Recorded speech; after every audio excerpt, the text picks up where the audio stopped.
जय हिंद दोस्तों। आज का ये वीडियो कक्षा 10 के विद्यार्थियों के लिए बेहद खास होने वाला है। क्यों है ये वीडियो बहुत ही खास?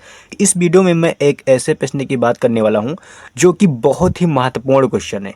ये क्वेश्चन यानी साइंस का है, चैप्टर नंबर 1 का। ठीक है, तो आइए इस क्वेश्चन को पढ़ते हैं और इस क्वेश्चन को समझते हैं। तो क्वेश्चन क्या है, रासायनिक समीकरण से आप क्या समझते हैं? अब देखिए यहाँ पर ये क्वेश्चन कितना ज़्यादा पूछा गया है। ये क्वेश्चन 2023, 20, 19, 17। तो इस क्वेश्चन को आप सभी को पढ़ के जरूर जाना है कि ये क्वेश्चन हो सकता है आपके पेपर में मिल जाए। ठीक है, तो आइए लिखकर बताते हैं कि आपको इसका आंसर कैसे लिखना है। तो यहाँ पर हम सबसे पहले समझेंगे कि रासायनिक समीकरण कहते किसे हैं।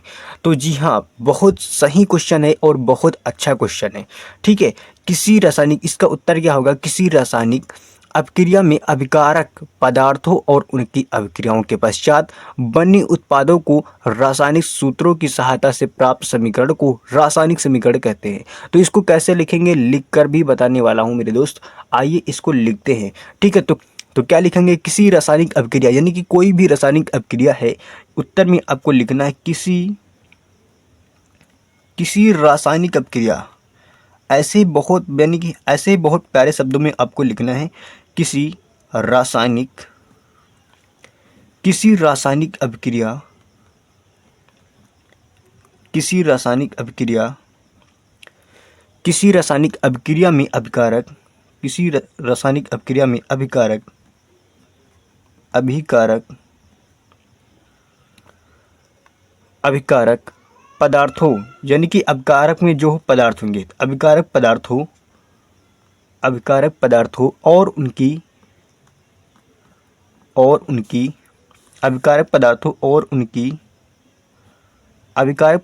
उनकी अभिक्रिया के पश्चात, जब अभिक्रिया हो जाएगी उसके पश्चात, और उनकी अभिक्रिया के पश्चात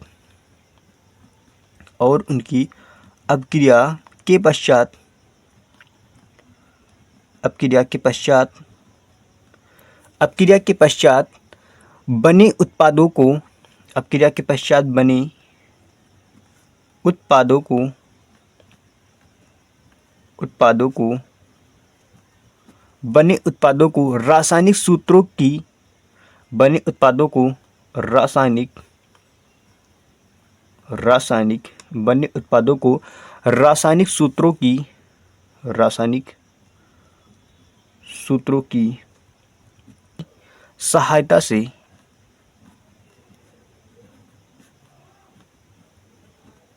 रासायनिक सूत्रों की सहायता से प्राप्त समीकरण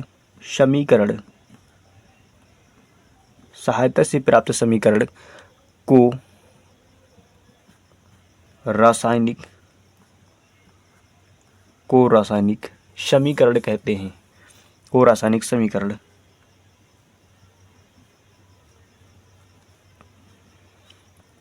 कहते हैं। ये इसकी डिफिनेशन है, यानी कि क्वेश्चन हमारा क्या है, रासायनिक समीकरण से आप क्या समझते हैं। तो इसका आंसर हम लोग क्या लिखेंगे यूपी बोर्ड पेपर में? तो इसका आंसर बहुत सरल व अच्छे शब्दों में आपको लिखना है। किसी रासायनिक अभिक्रिया में, यानी कि कोई भी रासायनिक अभिक्रिया है, तो किसी रासायनिक अभिक्रिया में अभिकारक कहते किसे? भाग लेने वाले तत्व, यानी रासायनिक अभिक्रिया में भाग लेने वाले तत्वों को क्या कहते हैं? अभिकारक।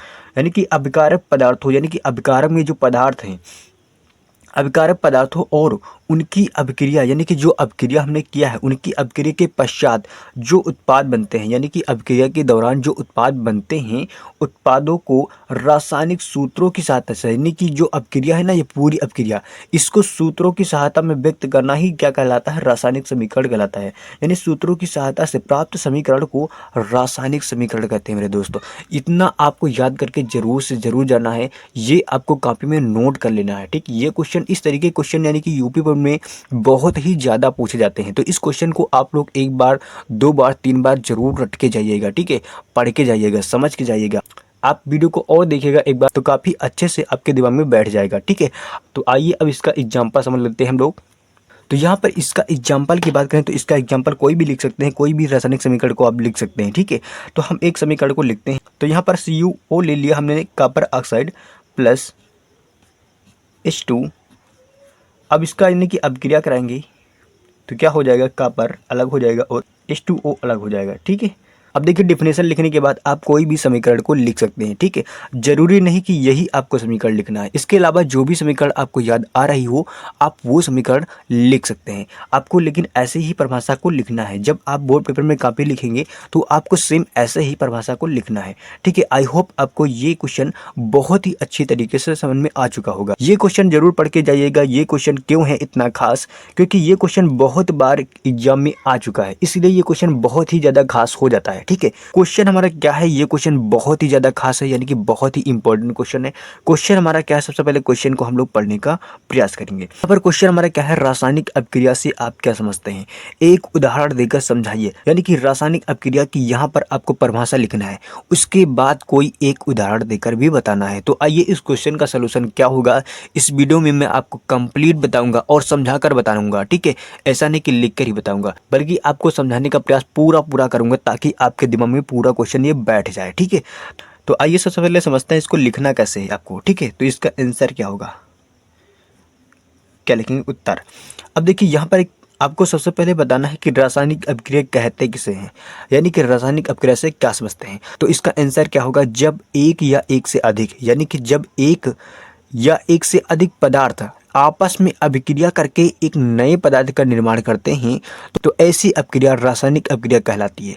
हमने क्या कहा कि जब एक या एक से अधिक पदार्थ आपस में अपक्रिया करके नए पदार्थ का निर्माण करते हैं तो ऐसी अपक्रिया रासायनिक अपक्रिया कहती हैं। आइए लिखकर समझाते हैं आपको तो और मजा आएगा, ठीक है। जब ये परिभाषा आप लोग लिख लीजिएगा, ठीक है। जब एक या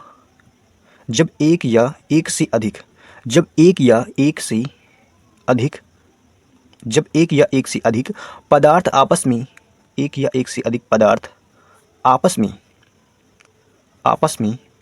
जब एक या एक से अधिक पदार्थ आपस में अपक्रिया, करके, अपक्रिया करके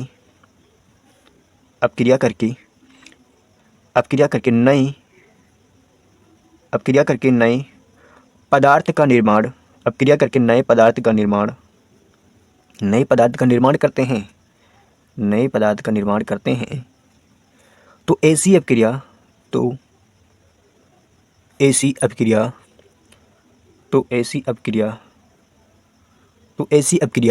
रासायनिक अपक्रिया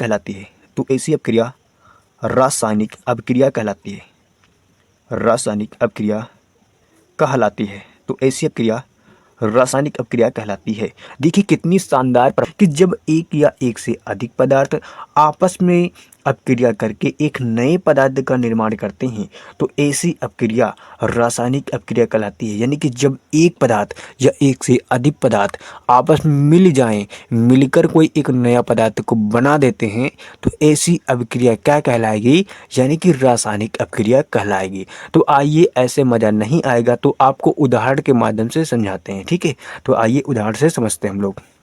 दोस्तों हमने ये एक उदाहरण लिखा है, तो बहुत ही शानदार उदाहरण है, यहाँ से आपको बहुत कुछ सीखने को मिल सकता है। यहाँ पर इस उदाहरण को इस डेफिनेशन के आधार पर हम लोग समझेंगे। अब हमारी डेफिनेशन क्या है कि जब एक या एक से अधिक पदार्थ है, तो यहाँ पर एक पदार्थ हो सकता था, यानी कि अभिकारक में एक पदार्थ हो सकता था या फिर एक से अधिक पदार्थ हो सकता है। तो यहाँ पर हमने एक से अधिक पदार्थ लिया।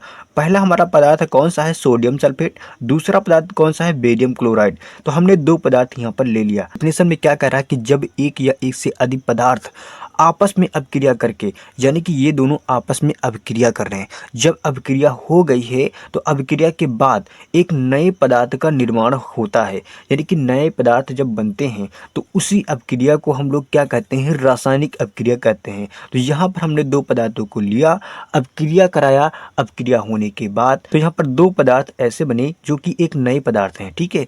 यानी कि बेरियम सल्फेट। बेरियम सल्फेट का सूत्र क्या होता है दोस्तों, BaSO4। इसको याद रखना है और यहाँ पर जो सूत्र लिखे हैं इन सूत्रों को भी याद रखते चलना है, ठीक है। आपको ये किसका सूत्र लिखा हुआ है, यानी कि Na2SO4, यानी कि यहाँ पर Na2SO4 ये किसका सूत्र है, तो ये सोडियम सल्फेट का सूत्र है। बेरियम क्लोराइड के सूत्र की बात करें तो BaCl2 सूत्र है। यानी कि दोनों पदार्थों को जब अपक्रिया करवाया तो अपक्रिया होने के बाद हमें क्या क्या मिल गया। तो अपक्रिया होने के बाद BaSO4 यानी कि जिसका नाम है बेरियम सल्फेट, और हमें क्या प्राप्त हुआ यानी कि NaCl यानी कि जिसका नाम है सोडियम क्लोराइड। तो इसका भी सूत्र याद रखना है। आई होप आपको रासायनिक अपक्रिया से आप क्या समझते हैं इस क्वेश्चन का आंसर मिल गया होगा। और एक उदाहरण देकर समझाइए। इस क्वेश्चन को हमने उदाहरण के माध्यम से भी समझा दिया, बहुत ही अच्छी तरीके से समझाया है। आई होप आपको ये क्वेश्चन पूर्णतः यहाँ समझ में आ चुका होगा। ऐसे ही वीडियो पाने के लिए हमारे चैनल को सब्सक्राइब कर सकते हैं। तो दोस्तों मिलेंगे नेक्स्ट वीडियो में, तब तक के लिए जय हिंद जय भारत। अपना ख्याल रखिएगा और अच्छे से तैयारी करते रहिएगा। वीडियो देखने के लिए आपको बहुत बहुत बहुत धन्यवाद।